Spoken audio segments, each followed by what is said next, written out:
जो विचारलेली जी लक्षवेधी होती, जे आमच्या फरांदेताई आमदारांनी विचारलेली, मुस्लिम महिलांवर झालेला अत्याचार आणि त्या संबंधित झालेला GR आणि त्याला संबंधित आमचे मंत्री योगेश कदमजी अतिशय समर्पक असं उत्तर देत असताना आम्ही जे वारंवार गजवाय हिंद उल्लेख करतो आम्ही की जिथे या हिंदू राष्ट्राला इस्लाम राष्ट्र बनवण्याचे जे मनसुबे आहेत त्याची काही चित्र आज विधिमंडळामध्ये बघायला मिळालं। म्हणजे एका बाजूला जो काही त्या मुस्लिम महिलांना फोनवर बोलून तलाक तलाक तलाक सांगून त्यांचं आयुष्य संपवलं गेलं, त्यांच्यावर अत्याचार झाला, त्यांना न्याय देणं बाजूलाच राहिलं।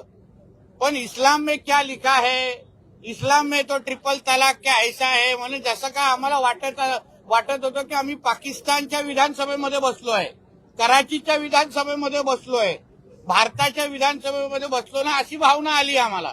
म्हणून आम्ही सगळ्या जणांनी आक्षेप घेतला आणि मुळामध्ये जे जे प्रश्न विचारत होते, ज्यांनी फरांदेताईंच्या लक्षवेधीवर आक्षेप घेतला, जे आम्हाला इस्लामचे धडे आमच्या हिंदू राष्ट्रामध्ये शिकवत होते, त्यांनी कधीतरी आम्हाला उत्तर द्यावं की त्यांना संविधान महत्वाचं आहे की इस्लाम महत्वाचं आहे की कुराण महत्वाचं आहे। कधीतरी त्यांनी माझ्याबरोबर अशा खुल्या व्यासपीठावर उत्तर दिलं पाहिजे।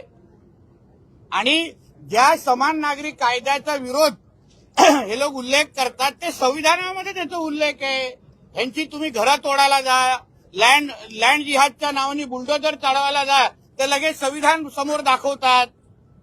आणि धर्माचा विषय आला तेव्हा याला संविधान आठवत नाही, बरोबर इस्लाम आणि कुराण आठवतं।